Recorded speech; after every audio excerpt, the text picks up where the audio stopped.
ملی ہے خوبیاں انسان کو مدینے سے، چرائی پھول نے خوشبو وہاں پسینے سے۔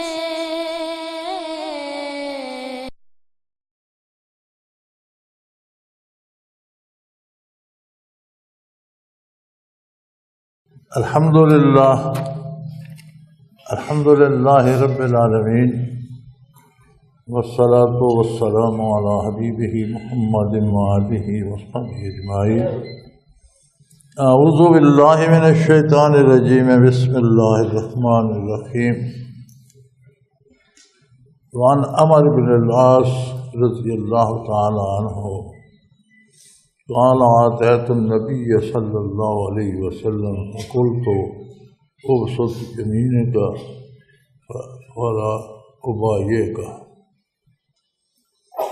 حضرت عمرو بن عاص رضی اللہ عنہ سے روایت ہے، وہ فرماتے ہیں میں نبی کریم صلی اللہ علیہ وسلم کی خدمت میں حاضر ہوا اور عرض کیا اپنا دانا ہاتھ آگے بڑھائیے کہ میں آپ کی بیعت کروں۔ فبسط یمینہ، آپ نے اپنا دایاں ہاتھ مبارک آگے بڑھایا۔ فقبضت یدی، میں نے اپنا ہاتھ پیچھے کر۔ یہ عمرو بن العاص روسا میں تھے اور بہت دانشور معروف تھے، جہاں دیدہ آدمی تھے۔ بارگاہ رسالت پناہ میں حاضر ہوئے اور عرض کی یا رسول اللہ، میں بیعت کرنا چاہتا ہوں، دست شفقت بڑھائیے۔ آپ نے دست مبارک بڑھایا تو انہوں نے اپنا بڑھایا ہوا ہاتھ پیچھے کھینچ لیا۔ فقال ما لک یا عمر، حضور صلی اللہ علیہ وسلم نے فرمایا اے عمر تجھے کیا ہوا؟ مجھے عرض کیا کہ ہاتھ بڑھائیے، میں نے ہاتھ بڑھایا تو آپ نے اپنا ہاتھ پیچھے کھینچ لیا، یہ کیا ہے؟ فقلت اردت ان اشترط، تو میں نے عرض کی یا رسول اللہ میں کوئی شرط رکھنا چاہتا ہوں، بیعت تو کرنا چاہتا ہوں لیکن کوئی شرط رکھنا چاہتا ہوں۔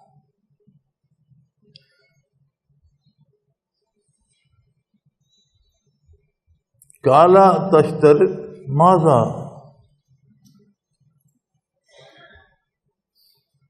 آپ نے فرمایا تو کیا شرط رکھنا چاہتا ہے؟ کون سی شرط ہے تیری؟ کس شرط پہ بیعت کرنا چاہتا ہے؟ قلت یغفر لی، تو میں نے کہا یا رسول اللہ میری شرط یہ ہے کہ میں آپ سے بیعت کی سعادت حاصل کروں اور اللہ میرے گناہ معاف کرے، میں نجات پا جاؤں، میری بخشش کی ضمانت مجھے مل جائے۔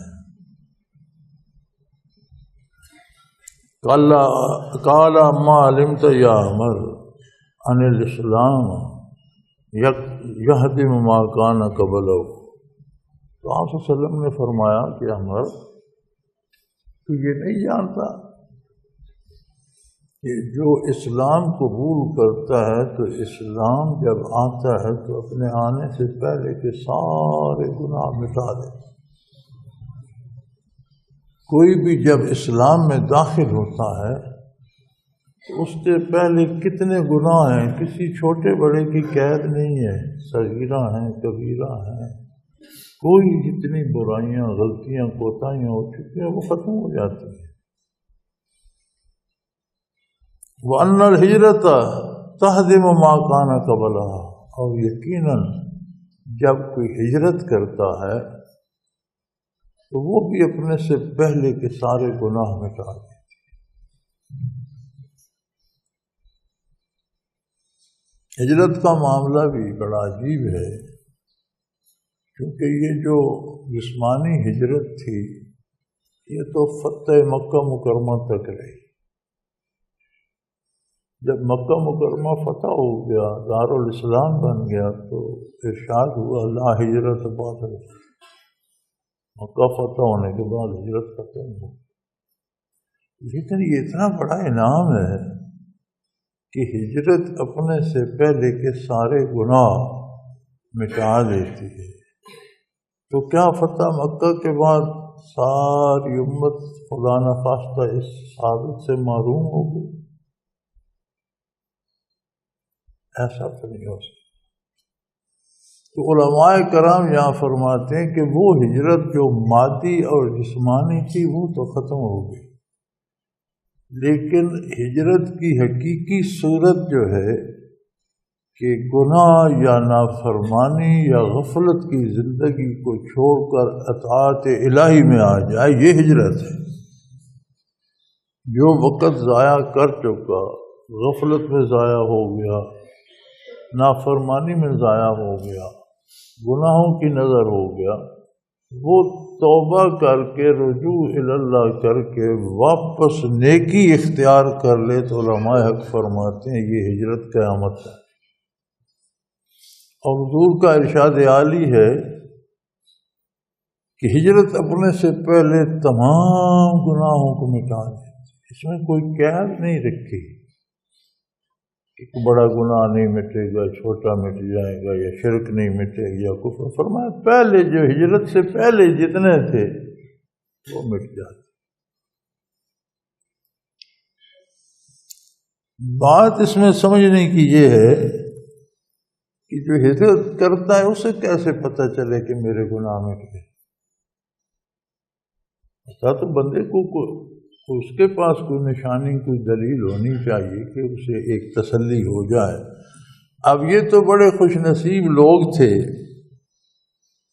کہ یہ تو رسول اللہ صلی اللہ علیہ وسلم کی خدمت میں حاضر ہوتے اور آپ فرما دیتے، ضمانت مل جاتی، بات ختم ہو گئی۔ تو آیت تو کیا حضور صلی اللہ علیہ وسلم کے پردہ فرمانے کے بعد لوگ کیا کریں؟ کیا ہمیں آج 15ویں صدی میں ہمیں کون بتائے؟ علماء حق فرماتے ہیں کہ زخم لگے وہ بھر جائے، منجمل ہو جائے، پٹی کھول بھی دیں تو اسے ذرا سا بھی کوئی اس طرح دبائے تو درد ہوتا ہے۔ اگر کسی نے گناہ سے توبہ کی، اس کی ہجرت عند اللہ مقبول ہو گئی تو وہ زخم بھر گئے، لیکن پھر گناہ ہوگا تو وہ درد کرے گی جگہ۔ گویا ہمارے پاس دلیل یہ ہے کہ توبہ کے بعد گناہ کی کڑواہٹ محسوس ہو، غلطی ہو تو تلخی محسوس ہو کہ میں نے غلط کیا، مجھے نہیں کرنا چاہیے تھا، وہ کڑوی لگے۔ بتانے والا تو اب کوئی نہیں، لیکن اللہ کریم نے محروم نہیں رکھا، ہمارے اندر پیمانہ لگا دیا۔ یاد رکھیں جس کے گناہ معاف ہو جاتے ہیں اس کی دلیل یہ ہے کہ پھر اسے گناہوں سے نفرت ہو جاتی، نیکی سے پیار ہو جاتا۔ یہ دلیل ہے کہ پہلے گناہ معاف ہو گئے، زخم منجمل ہو گئے، لیکن پھر اس طرح کا بوجھ اٹھانا برداشت نہیں کرتے کہ وہ جگہ نرم ہے، اسے درد ہوتا ہے۔ تو الحمدللہ علماء حق کی رائے میں اللہ نے یہ دلیل بنا دی، اور ہر بندے کی اپنی دلیل اس کے اپنے پاس۔ آپ مجھ سے نہ پوچھنے آئے، میں آپ سے پوچھنے نہ جاؤں، یہ پیمانہ میرے آپ کے ہم سب کے اندر ہے کہ ہم کسی بری مجلس سے گزرتے ہیں، ہاں بیٹھنے کو دل کرتا ہے یا بھاگنے تو موقع آ جاتا ہے، ہم کہیں افسر ہیں، ہزاروں روپے رشوت آ جاتی ہے، لینے کو دل کرتا ہے یا دل پہ خوف آ جاتا ہے کہ نہیں لا حول ولا قوت، اللہ مجھے میں تو نہیں۔ اگر خوف آ گیا برائی سے تو آپ کی توبہ قبول ہو، اور اگر کیے جا رہے ہیں تو پھر تو آپ نے ڈرامہ کیا، توبہ کی، کیونکہ توبہ ہمیشہ قبول ہوتی ہے۔ یعنی اللہ کریم کی طرف سے توبہ کبھی نامقبول نہیں ہوتی، کرنے والا ڈرامہ نہ کرے، توبہ کرے۔ جو نامقبول ہوتی ہے وہ کرنے والا حقیقی توبہ نہیں کر رہا ہوتا، ڈرامہ کر رہا ہوتا۔ تو آپ صلی اللہ علیہ وسلم کا ارشاد ہے وَأَنَّ الْحِجْرَةَ تَهْدِمُ مَا كَانَ قَبْلَهَا، ہر گناہ جو ہجرت سے پہلے تھا ختم ہوتا ہے، اس چیز کا کوئی نشان نہ رہے، ایسی مٹائی جائے کہ پھر اس کا کوئی نشان باقی نہ رہے۔ اور گناہوں کو ایسا مٹا دیتی ہے ہجرت کہ ان کا کوئی ذرا سا داغ کا اثر بھی دامن مسلم پہ نہیں رہتا۔ وَأَنَّ الْحَجَّ يَهْدِمُ مَا كَانَ قَبْلَهُ، اور یہ بھی یاد رکھو جسے حج نصیب ہوتا ہے یہ آخری دوا ہے اس دار دنیا میں۔ وہ کہتے ہیں لائف سیونگ ڈرگ، ایک انگریزی میں کہتے ہیں کہ اور کوئی علاج نہیں رہا، مریض مر رہا ہے تو ایک ایسا انجیکشن ہے کہ ہو سکتا ہے اس کی زندگی بچ جائے۔ وہ بہت قیمتی دوا ہوتی، آخری علاج ہوتا ہے، اور وہ لمبا علاج نہیں ہوتا، ایک آدمی کا ہوتا ہے۔ آج آخری علاج ہے گناہگار، لائف سیونگ ڈرگ ہے، زندگی بچانے والی دوا۔ آپ صلی اللہ علیہ وسلم کا ارشاد ہے اور حق ہے، فرمایا حج پہلے سے سارے گناہ بخشا دے، مٹا دے، کوئی نشان نہیں۔ تو حاجی صاحبان کے پاس کیا دلیل ہے کہ حج مقبول ہو گیا؟ یہی کہ حج سے فارغ ہوں تو پھر نیکی پیاری لگے، گناہ سے نفرت۔ اور اگر جیسے کہتے ویسے آگے تو آپ نے حج نہیں کیا، ڈرامہ کیا ہے، سیر سپاٹا کیا ہے، کوئی خرید فروخت کے لیے گئے ہوں گے، کوئی چیزیں لانی ہوں گی، یا لوگوں کو دیکھنے دکھانے گئے ہوں گے، یا نام کے ساتھ حاجی لکھوانے کے لیے گئے، کوئی اور غرض ہوگی، کوئی دنیاوی غرض ہوگی۔ خلوص نیت سے رضائے الہی کے لیے جاتے ہیں۔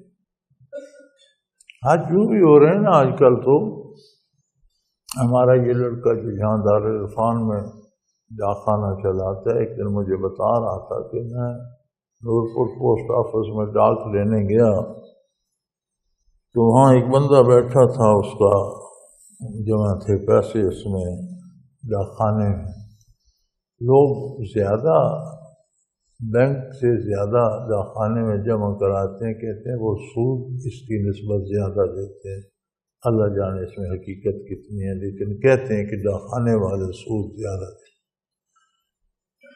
تو وہ ڈاکخانے والے سے کہہ رہا تھا کہ میرا حساب کرو سود کا، اور جتنا سود بنتا ہے مجھے دے دو۔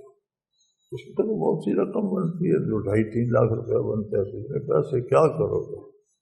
کہ میں نے حج کی درخواست کی۔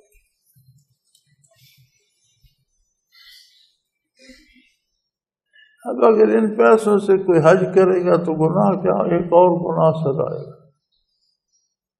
نبی علیہ السلام نے فرمایا کہ ایک شخص آئے گا بڑے دور سے، پریشان حال، بال بکھرے ہوئے، سفر کی تھکاوٹ، بیت اللہ کا طواف کرے گا اور بڑے درد سے پکارے گا لبیک اللہم لبیک، اے اللہ میں حاضر۔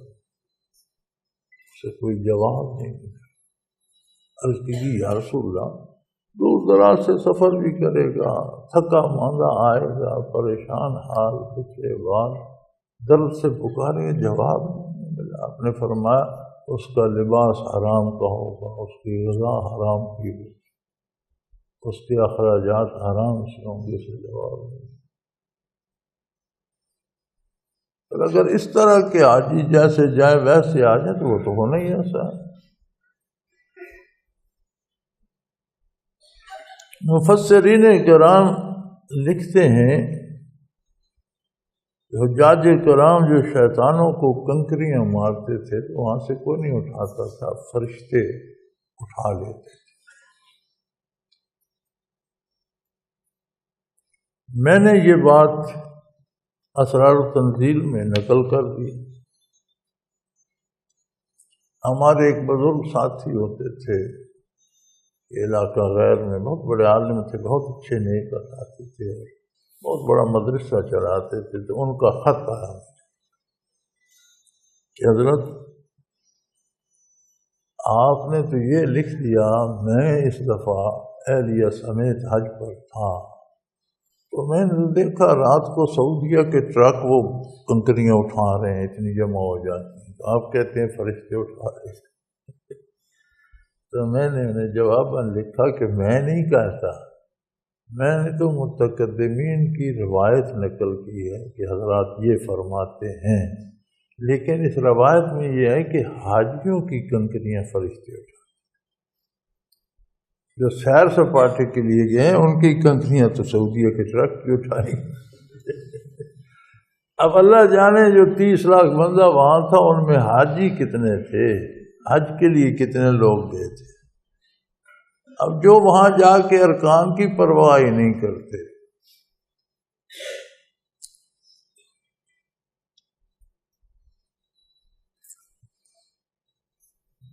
8 ذی الحج کی فجر کی نماز حرم شریف میں پڑھنا عام ترین سنت ہے، حج کی فرض نہیں ہے، لیکن فرض کے قریب قریب سنت ہے۔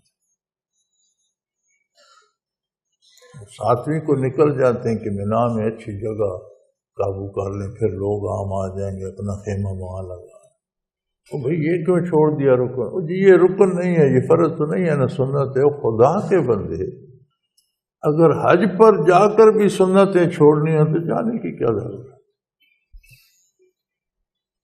اس لیے آپ ایک رکن چھوڑ دیں کہ یہ فرض نہیں ہے سنت ہے، کیا فائدہ؟ وہاں تو نفل بھی نہیں چھوڑنے چاہیے۔ ایک سجدہ 1 لاکھ سجدے کے اجر کے برابر ہے۔ اگر یہ روپے پیسے ہوتے تو آپ چھوڑ دیتے، دنیا مل رہی ہوتی تو کون کیا یہ تیری تنخواہ ہے، یہ لے لے، یہ انعام ہے، یہ نہ لے۔ کوئی ہے جو کہتا میں نہیں لیتا؟ نفل تو انعام ہوتا ہے نا۔ تو کوئی کہے تیری تنخواہ تو 50,000 ہے، لے لے، یہ 5 لاکھ انعام کے ہیں، چل تو نے کیا کرنے، چھوڑ رہنے دے، تو وہ تو جان دے دے گا، کہے گا میرا تو صرف آخرت کے لیے اتنی فیاضی ہے کہ ضرورت نہیں۔ اگر کسی کے ذہن میں یہ بات آ گئی کہ مجھے سنت کی ضرورت نہیں، تو اگر وہاں یہ بات آ گئی کہ ہمیں تمہاری ضرورت نہیں، پھر کیا ہو؟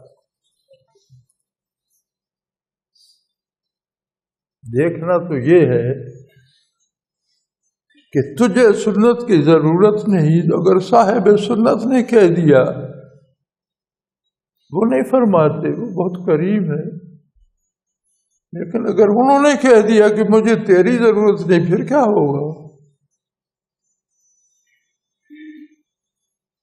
تو حج کو بطور حج کیا جائے تو حضور صلی اللہ علیہ وسلم فرماتے ہیں پہلے سارے گناہ۔ ایک اور حدیث شریف میں ملتا ہے بندہ ایسے ہو جاتا ہے جیسے آج دنیا میں پیدا۔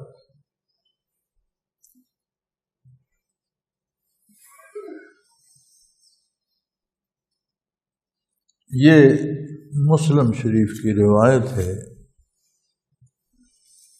اور یہ فرماتے ہیں کہ 2 اور حدیثیں ہیں حضرت ابی ہریرہ رضی اللہ تعالی عنہ سے، جس میں ایک میں ارشاد باری ہے انا اغنی الشرکاء عن الشرک، جس میں اللہ تعالیٰ فرماتے ہیں کہ میں ہر طرح کے شرک سے مستغنی، میرے ساتھ شرک ہو نہیں سکتا، کوئی میرا شریک بن نہیں سکتا۔ لوگ ٹھہراتے بھی ہیں تو جھوٹ بولتے رہتے ہیں، واقعتاً کوئی میری ذات میں، میری صفات میں شریک ہو نہیں سکتا۔ والآخر الکبریاء اور ردائی، اور دوسری حدیث یہ ہے کہ بڑائی میری چادر ہے، بڑائی میرا اوڑھنا ہے، جو صرف مجھے سزاوار ہے، کسی کو بڑائی سزاوار نہیں سوائے مجھے۔ صاحب کتاب لکھتے ہیں کہ تذکر ما فی باب ریا والکبر انشاءاللہ تعالیٰ کی ان حدیثوں کو ہم باب ریا والکبر میں آگے بیان کریں گے۔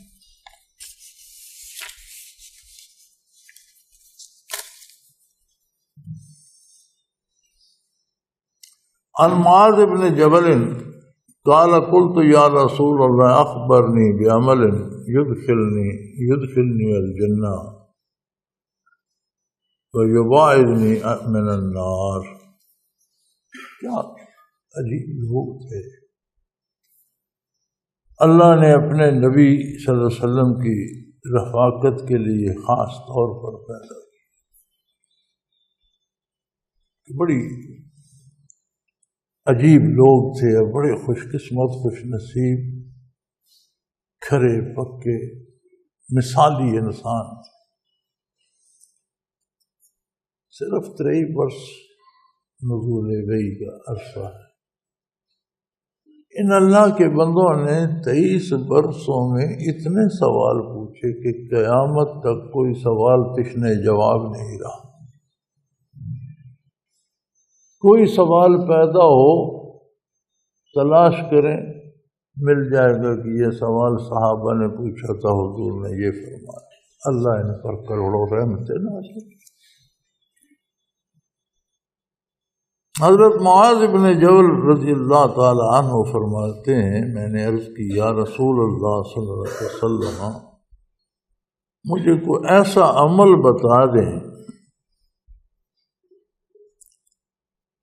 جس کے سبب اللہ مجھے جنت میں داخل کر دے اور دوزخ سے دور کر دے۔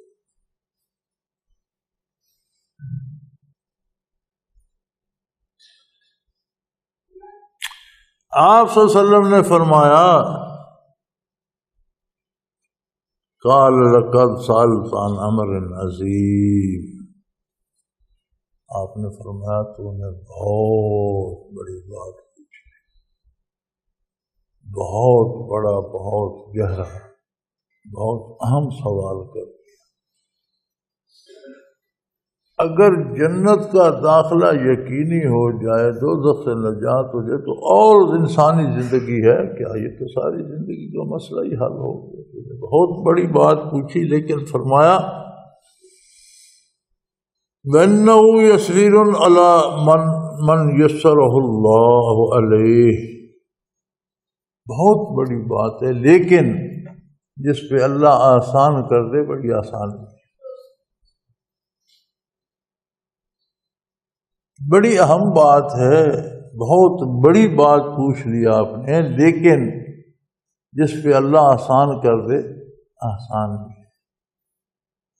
یہی میں عرض کیا کرتا ہوں نا، ہمارے مقررین حضرات کا رویہ ہے وہ جی دین بڑا مشکل ہے دین پر۔ میں کہتا ہوں دین سب سے آسان،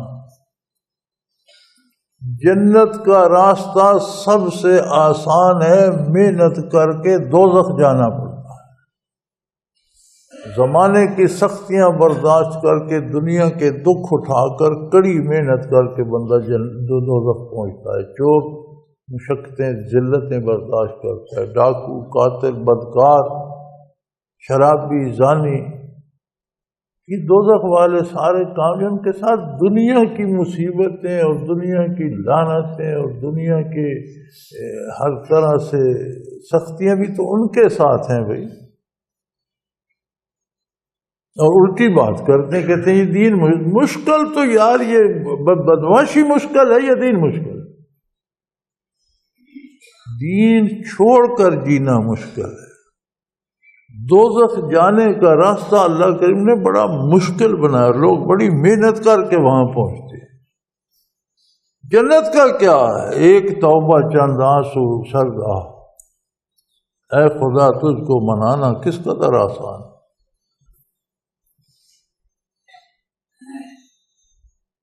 ہو چکا جو کچھ، پھر ایک صدق دل سے توبہ کر لے تو پھر معاف ہو گئے، جنت کا مستحق ہو گیا۔ تو یہی حضور کا ارشاد عالی، میں اسی کا ترجمہ کیا کرتا ہوں۔ آپ نے کہا بات تو بہت بڑی ہے، لیکن جس پہ اللہ آسان کر دے سب سے آسان بات ہے۔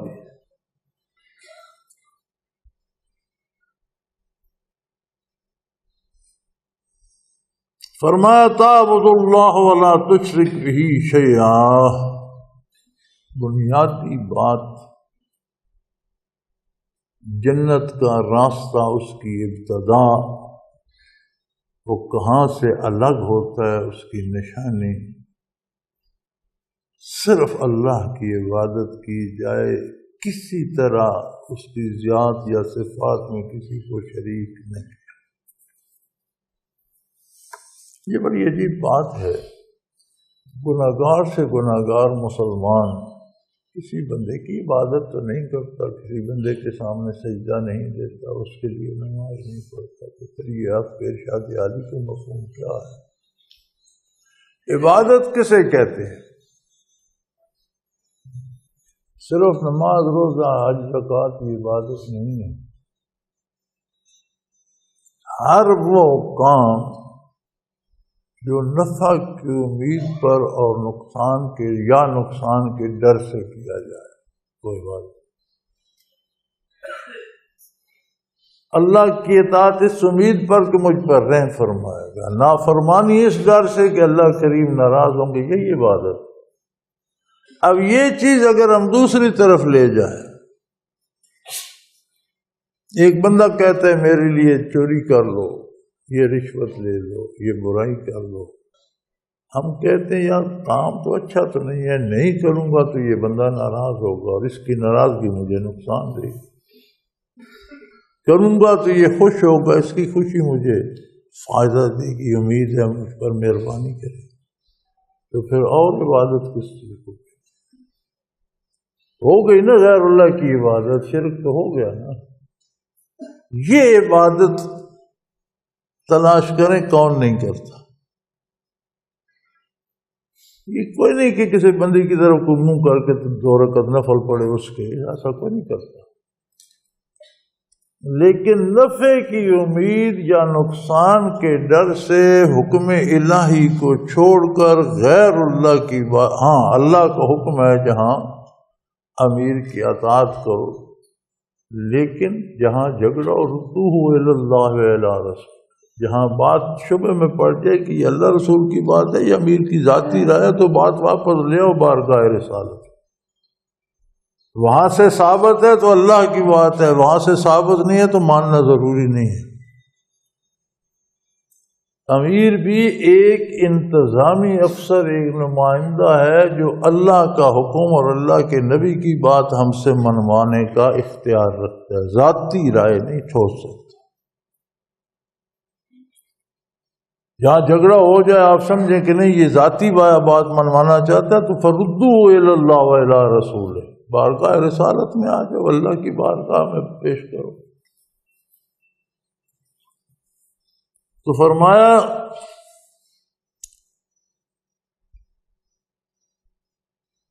تعبد اللہ ولا تشرک بہ شیئا، اللہ کی عبادت کر، اس کی ذات اس کی صفات میں کسی کو شریک نہ، کسی دوسرے کی عبادت نہ کر۔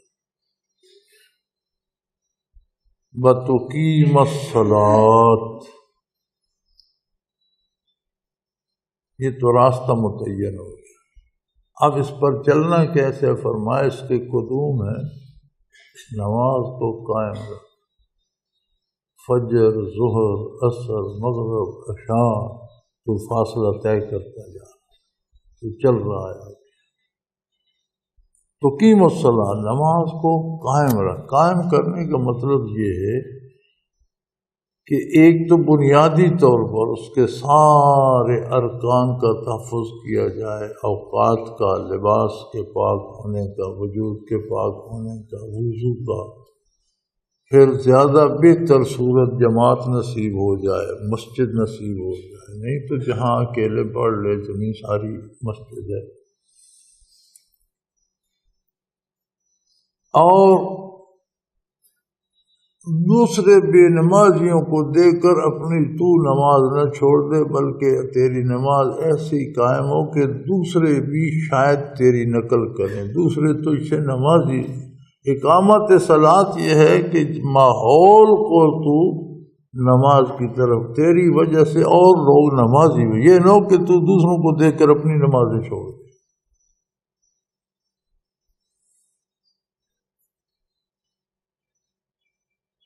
وَتُؤْتِ الزَّکَاۃ، زکوٰۃ باقاعدگی سے دے۔ یہ تو اعمال ہو گئے روزمرہ کے کہ جب باقاعدگی سے نماز پڑھتا ہے تو پھر لین دین میں غلطی کیوں کرے گا؟ جب باقاعدگی سے اللہ کی بارگاہ میں حاضری دیتا ہے تو فوش کلامی کیوں کرے گا؟ جب باقاعدگی سے اللہ کی بارگاہ میں دن میں 5 بار حاضری دیتا ہے تو خلاف سنت یا احکام الہی کی خلافت کی ابھی فارغ ہوا، ابھی پھر واپس بارگاہ الہی میں جانا ہے، تو اس درمیانی تھوڑے وقت میں نافرمانی کیوں کرے گا؟ لیکن مال بڑا دل میں کھب جاتا ہے۔ فرمایا اس کی ہر سال باقاعدہ زکوٰۃ دے تاکہ تجھے پتہ ہو کہ مال تیرا نہیں، تیرے پاس امانت ہے، مال اس کا ہے۔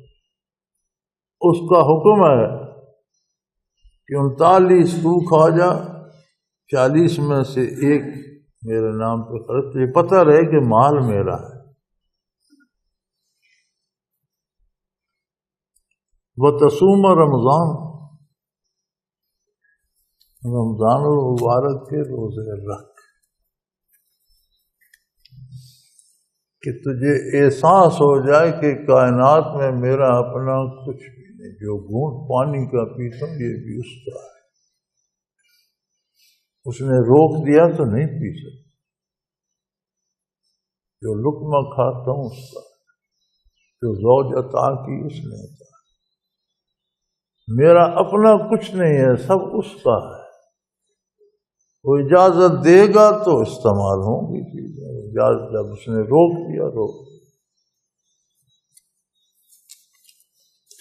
اور اہلیت و استعداد پیدا کر انوارات و برکات کو قبول کرنے کی، کیونکہ رمضان تزکیہ کر دیتا ہے مادی طور پر بدن کا بھی، صفات ملکوتی ہیں، نہ کھانا نہ پینا، فرشتوں جیسے اوصاف پیدا ہو جاتے۔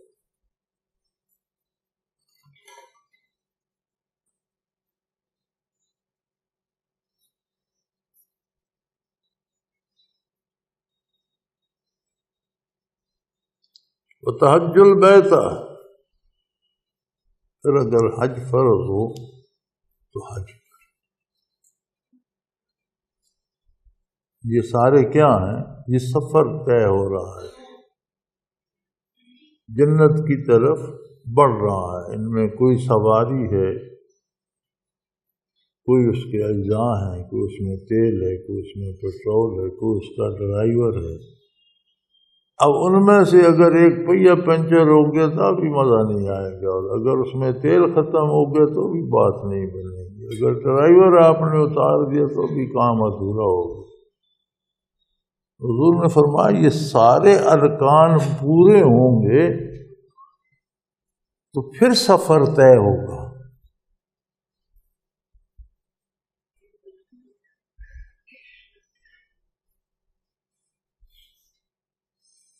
ثم قال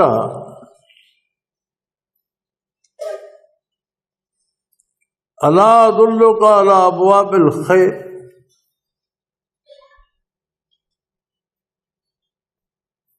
فرمایا میں آپ کو نیکی کے دروازے میں بتا دوں، یہ در کیسے کھلتے ہیں، کہاں سے کھلتے ہیں کہاں، نیکی میں بندہ کہاں سے داخل ہو سکتا ہے۔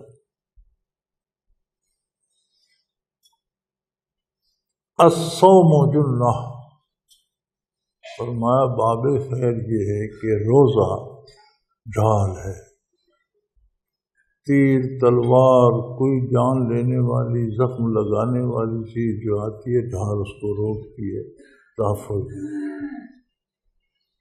فرمایا سارا سال شیطان نے جو وار کرنے ہیں، 1 مہینے کے روزے اگر روزے رکھے جائیں اور وہ مقبول ہوں تو پورا سال ڈھال کی طرح حفاظت کرتے۔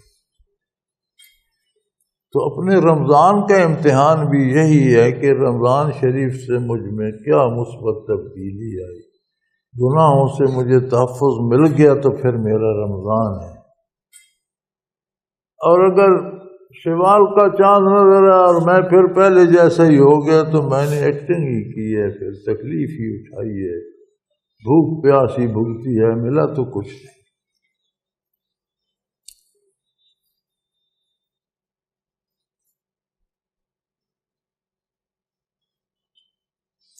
بس صدقۃ تطفی الخطیۃ کما یطفی الماء النار۔ اور یہ تو فرائض ہے۔ آدمی جو صدقہ کرتا ہے، نفلی عبادت، ہم کہتے ہیں یہ تو سنت ہے چھوڑ دو، جو سنت چھوڑ دیتے ہیں اس کے لیے نفل کی حیثیت کیا؟ تو صدقہ تو نفل ہے۔ فرمایا صدقہ گناہوں سے اس طرح بچاتا ہے جیسے پانی آگ پر ڈالا جائے تو آگ کو بجھا دے۔ جو نفل بھی اتباع رسالت میں ادا کیا جاتا ہے۔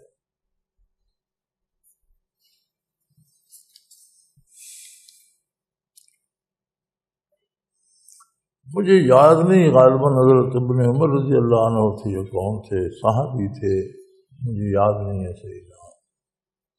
حج پر تشریف لے جا رہے تھے، اونٹ پر سوار تھے،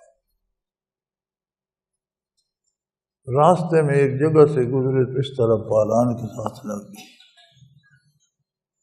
تو صاف خالی پلین جگہ تھی۔ تو ساتھیوں نے پوچھا کہ حضرت آپ نے کیوں ایسا، کوئی تکلیف ہوئی ہے یا کوئی درد ہوا ہے کہیں، کیوں ایسا؟ میں نبی کریم صلی اللہ علیہ وسلم کے ساتھ میں نے مدینہ منورہ سے مکہ مکرمہ کو سفر کیا، حضور اونٹ پر سوار تھے، اس جگہ ایک درخت ہوتا، جب آپ کی سواری اس کے نیچے سے گزری تو حضور ایسے ہو گئے تھے۔ انہوں نے کہا اب تو یہاں کوئی درخت نہیں۔ انہوں نے کہا درخت ہو نہ ہو، حضور کی ادا تو ہے، درخت نہیں تو کیا ہوا، جگہ تو وہی ہے، سواری میرے پاس وہی ہے، تو جب حضور نے ایسا کیا تو میں کیوں نہ کروں، حضور کی ادا تو ہے۔ میاں جب تعلق ہوتا ہے، رشتہ ہوتا ہے، تو بندہ ایک ایک ادا پہ بھی جان دیتا ہے۔ کون پوچھتا ہے، فرض فرض ہے، سنت سنت ہے، نفل چھوڑے نہیں جا سکتے۔ جب چھوٹنے لگ جائیں تو سمجھو تعلق میں کمی آ رہی ہے۔ فرائض کو قائم رکھنے کے لیے، سنن کو قائم رکھنے کے لیے نفل ہی بنیاد فراہم کرتے ہیں۔ جب آپ نفل نہیں چھوڑتے تو اللہ سنت پر اور فرض پر عمل کی توفیق عطا کرتے ہیں۔ یہ 3 دیواریں ہیں اس کے لیے۔ فرض سب سے اندر محفوظ تر دیوار ہے، اس کے بعد سنت کی دیوار ہے، اس کے بعد نفل باہر کی دیوار ہے۔ شیطان حملہ کرتا ہے، لڑائی نفلوں پہ ہوتی ہے۔ وہ کہتا ہے چھوڑ یار یہ نفلوں والا کیا ہے، بندہ کہتا ہے پڑھوں گا، تو جنگ وہاں رہتی ہے، سنت فرض محفوظ رہتی ہے۔ اگر بندہ اس کی بات مان لے بخیر ہے، نفل کا کیا ہے، تو ایک قلعہ تو گیا۔ اب جنگ دوسری دیوار پہ آ جائے گی، سنت پہ ہوگی۔ وہ کہے گا چھوڑ یار کو فرض تو نہیں ہے نا، سنت ہی ہے، کیا ہوا، کی نہ۔ اگر یہاں بھی ہار گئے تو پھر وہ کہے گا کیا فرض لیے پھرتے، اب تو جنگ اس پہ آ گئی نا۔ تو کیوں نہ نفلوں پہ مقابلہ کیا جائے۔ کوئی ایسا قلعہ نشیں ہے جو اپنی ایک دیوار دشمن کو دے دے؟ جیتے جی تو نہیں دے گا، اس بے بس ہو جائے، اسے شکست ہو جائے، اس کی سپاہ ماری جائے، کمزور ہو جائے، وہ جیت لے اپنی، تو ہم کیوں نفل چھوڑ دیں؟ الا اللہ۔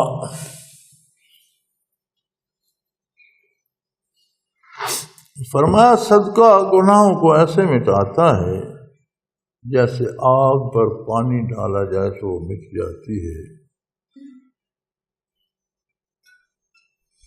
وصلاۃ الرجل فی جوف اللیل،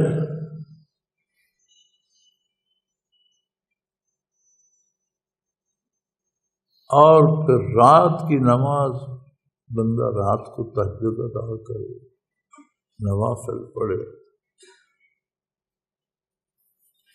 مخلوق محو خواب ہو، اندھیرا چھایا ہو یا چاندنی چاند کی ہو، صرف ہواؤں کی سرسراہٹ ہو، خاموش فضائیں ہوں، اور اٹھ کر اللہ کی بارگاہ میں سجدہ ریز ہو، اللہ کو بہت مانگو۔ بڑی پسندیدہ بات۔ ثم تلا تتجافى جنوبهم عن المضاجع حتى بلغ جاملون، پھر آپ نے یہ آئے مبارک تلاوت فرمائی کہ ان کے پہلو بستروں سے خالی ہو جاتے ہیں، اٹھ جاتے ہیں، حتیٰ کہ آپ یعملون تک پہنچے، یعنی پوری آیت آپ نے تلاوت فرمائی۔ ثم قال، اور پھر ارشاد فرمایا، الا ادلک براس الامر وعمودہ وذروۃ صنامہ، میں تمہیں اس کی چوٹی، اس کا سرا، اس کا کمال، اس بات کی کہ نجات ہو جائے، اللہ جنت عطا کرے اور دوزخ سے دور، آگ سے دور کر دے، اس کی کمال، اس کی انتہا، اس کی چوٹی، وعمودہ، اس کا سرا، وصنامہ، او بلند کوہان، اس کی بلند چوٹی، اونٹ کی کوہان کو کہتے ہیں، اس کے وجود میں سب سے بلند ہوتی ہے، تو اس کی بلند ترین چوٹی اس بات کی نہ بتا دوں؟ قلت بلا یا رسول اللہ، یا رسول اللہ بے شک، ارشاد فرمائیے۔ فرمایا راس الامر الاسلام،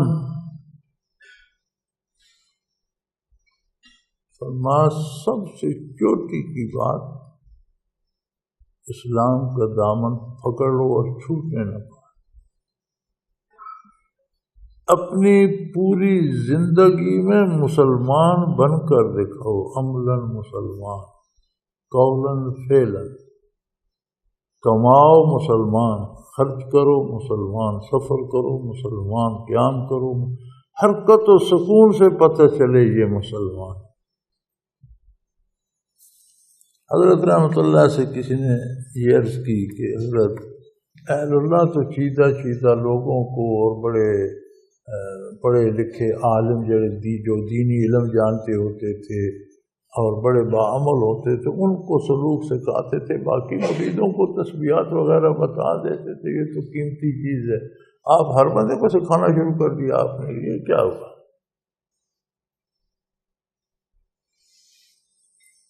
حضرت نے فرمایا کہ میں جانتا ہوں کہ میں کنکر اکٹھے کر رہا ہوں، یہ مجھے پتہ ہے، میں یہ بھی جانتا ہوں کہ ان کنکروں سے مجھ سے باجدید مستعمل کوئی نہیں بنے،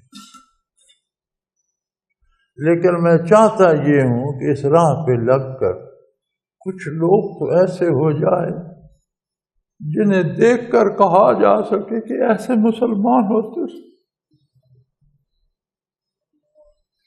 کہ اس دور میں تو مسلمان اور کافر، مرد اور عورت میں تمیز نہیں رہی، پتہ نہیں چلتا مرد ہے عورت ہے، پتہ نہیں چلتا مسلمان ہے کافر ہے، پتہ نہیں چلتا عیسائی ہے یہودی ہے مسلمان ہے، ہولیے بھی ایک جیسے، لباس بھی ایک جیسے، غذا بھی ایک جیسی، کرتوت بھی ایک جیسی۔ فرمایا میں یہ محنت اس لیے کر رہا ہوں، میں جانتا ہوں کہ یہ سارے کو باوجود مستعمل تو نہیں بن جائیں، لیکن کچھ لوگ تو ایسے بن جائیں کہ کوئی دیکھ کر کہے کہ یہ ایسے مسلمان ہو۔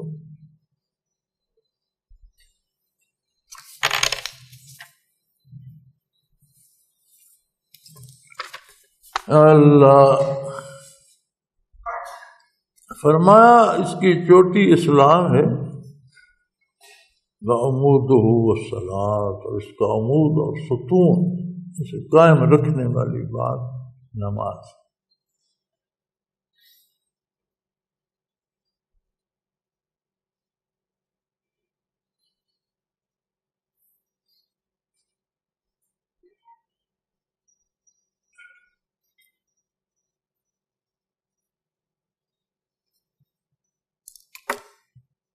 اب خدا نخواستہ اگر ہم سے نماز چھوٹ گئی، ہم نے امارت کا قائم رکھنے والا ستون پھوڑ دیا۔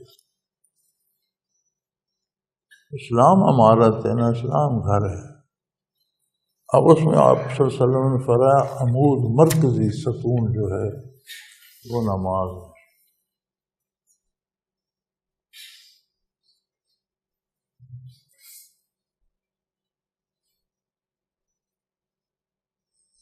وَذَرْوَةُ صَنَامِهِ الْجِہاد، اور انتہائی کمال اس کا، انتہائی چوٹی جہاد۔ جہاد کیا ہے؟ یہ جہد سے مشتق ہے۔ جہد کہتے ہیں محنت کر کے کسی کام کو کرنے کو، مشقت سے کرنے کا کام، جس کے لیے کوشش کرنی پڑے، محنت کرنی پڑے، زور لگانا پڑے۔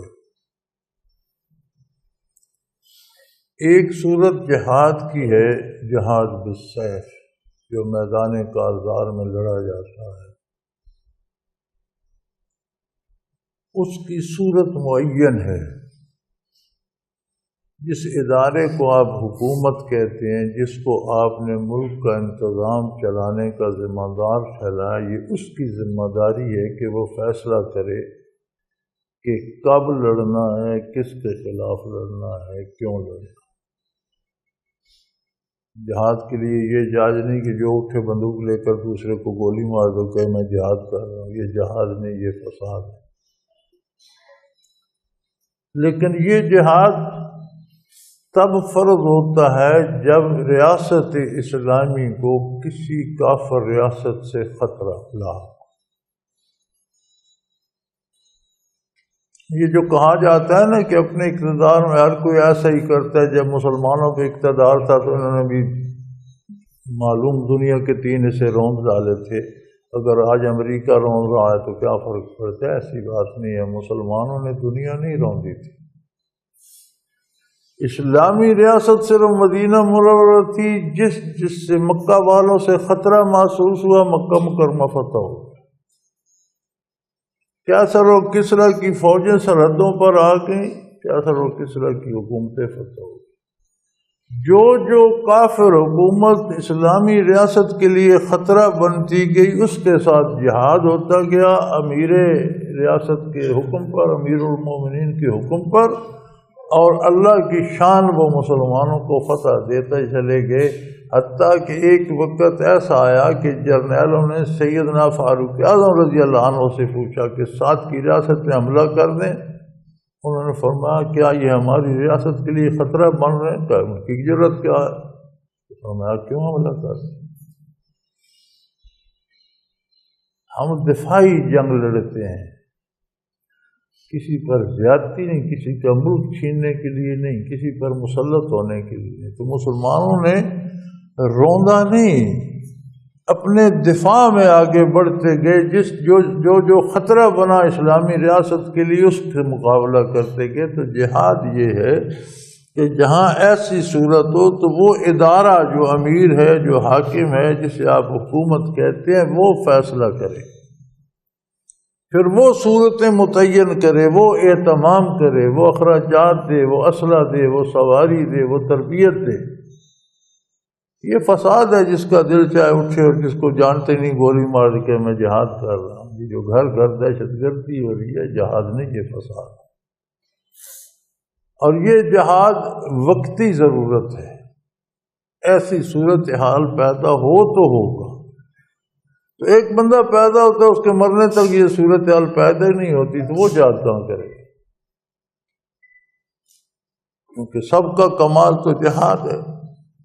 تو حضور اکرم صلی اللہ تعالی علیہ وسلم ایک غزوہ سے واپس تشریف لائے تو آپ نے فرمایا رجعنا من الجہاد الاصغر الى جہاد الاکبر، او کما قال رسول اللہ صلی اللہ علیہ وسلم، فرمایا چھوٹے جہاد سے تم واپس آ کے بڑے جہاد کی طرف، بڑا جہاد شروع ہو گیا۔ یعنی پوری زندگی کو اسلام کے مطابق ڈھالنا، بے دین معاشرے، بے دین رسومات، شیطان اور شیطانی معاملات کا مقابلہ کرنا یہ جہاد اکبر ہے، وہ جہاد اصغر ہے۔ اس کی باری آتی ہے تو ایک بدکار بھی بھڑک اٹھتا ہے اور جذباتی طور اس میں شامل ہو جاتا ہے، جان بھی دے جاتا ہے۔ اور بات ساری زندگی سوچ سمجھ کر ڈٹ جانا، نہ ڈرنا کہ نقصان ہوگا، نہ ڈرنا مارا جاؤں گا، نہ ڈرنا کیا ہوگا، نہیں، میں دین پہ قائم رہوں گا، اس کے باہر نہیں جاؤں گا۔ فرمایا یہ اس کا انتہائی کمال ہے۔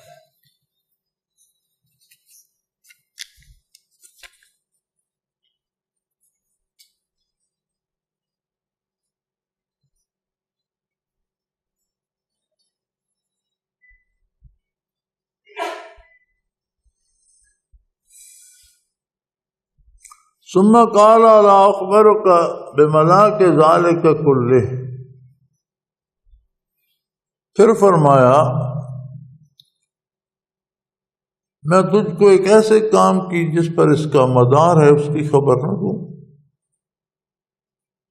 اس سب کا جس پہ مدار ہے، جو سب کی بنیاد ہے، جو ہٹ جائے تو یہ ساری عمارت گر جائے، میں وہ نہ بتا دوں تمہیں؟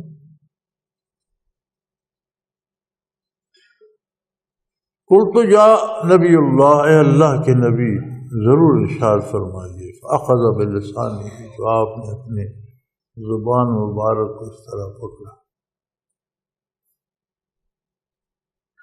اور فرمایا فکف علیک، فرمایا اس کو قابو رکھ، یہ ساری نیکی کی بنیاد ہے، سب قوت ایمانی کی بنیاد ہے، سارے دین کی بنیاد ہے۔ کف علیک ھذا، اس کو قابو میں رکھ۔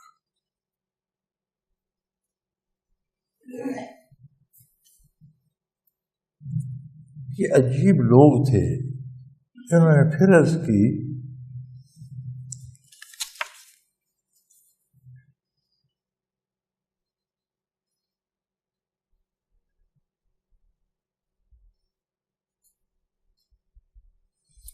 فقلت یا نبی اللہ وَإِنَّا لَمُؤَاخَذُونَ مِمَّا تَكَلَّمُوا بِهِ، میں نے پھر عرض کی یا رسول اللہ، یہ جو ہم روز باتیں کرتے ہیں اس میں بھی ہم پکڑے جائیں گے، اس کا بھی مواخذہ ہوگا، اس کی بھی پوچھ گچھ ہوگی۔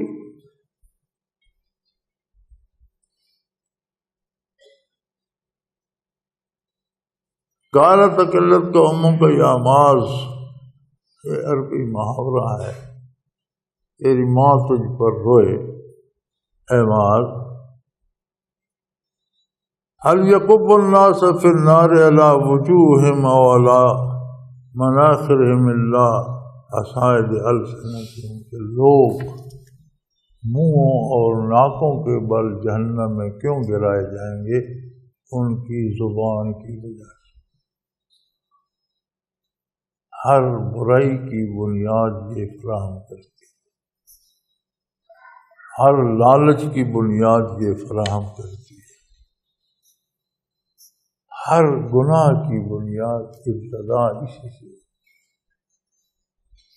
تو اگر نیکی کو قائم رکھنا چاہتے تو اس کو قابو کرو، اس سے غلط بات نہ نکلے، یہ کسی کے لالچ میں آ کر حرکت نہ کرے، کسی دنیاوی غرض سے حرکت میں نہ ہے، جھوٹ نہ بولے، کسی کو گالی نہ دے، کسی کی توہین نہ کرے، کوئی غلط جملہ ادا نہ کرے، ورنہ یہ نہیں کہ وہ ایک جملہ چلا گیا، وہ ایک مزاج بن جاتا ہے،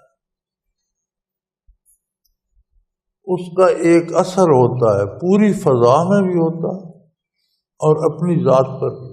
آپ کسی بڑی جھیل میں بھی ایک کنکر پھینکتے ہیں تو وہ لہریں کناروں تک جاتی ہیں، خواہ چھوٹی چھوٹی، ایک حرکت آتی ہے۔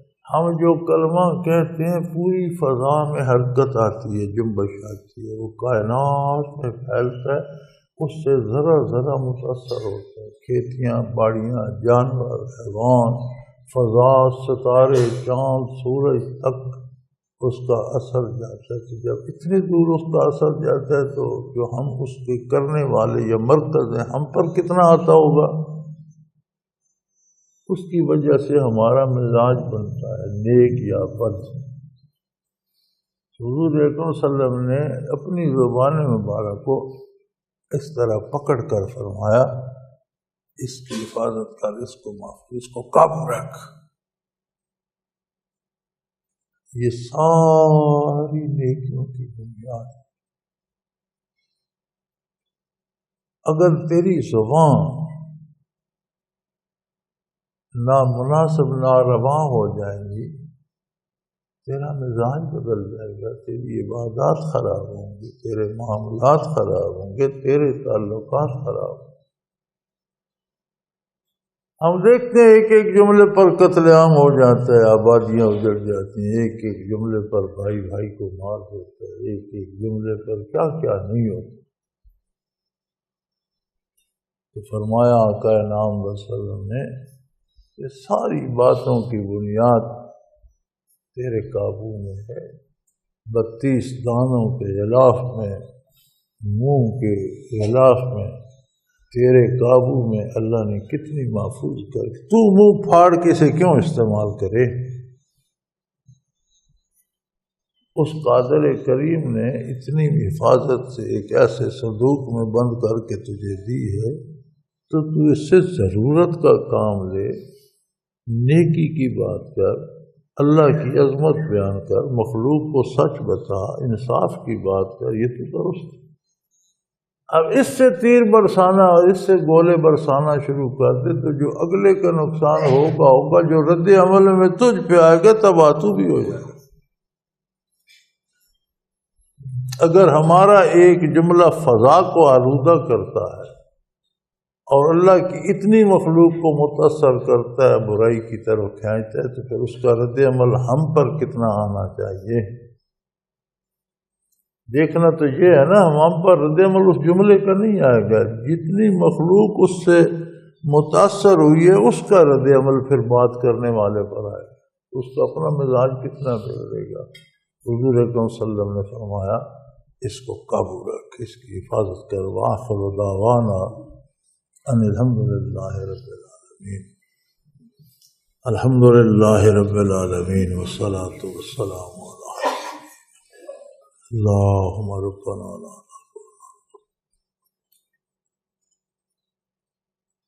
اللہم ربنا لا تسلط علینا۔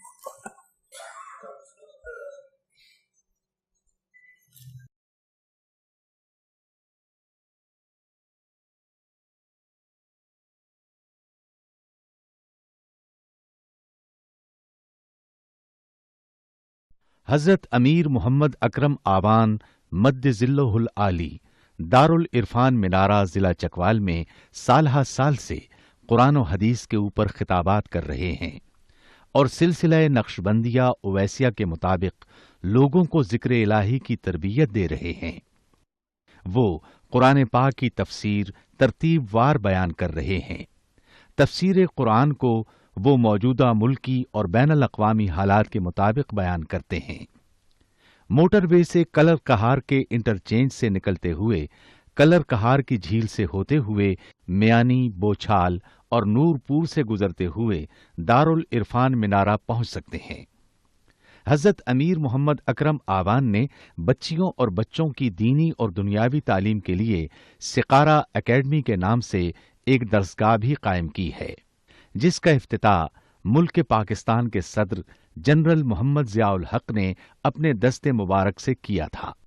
وہ تمام احباب جو اسلام کی طلب رکھتے ہیں ان سے گزارش ہے کہ دارالعرفان منارہ ضلع چکوال میں امیر محمد اکرم آوان صاحب کے خطابات سے مستفید ہوں۔ وہ ہر جمعے کو نماز سے پہلے بیان فرماتے ہیں۔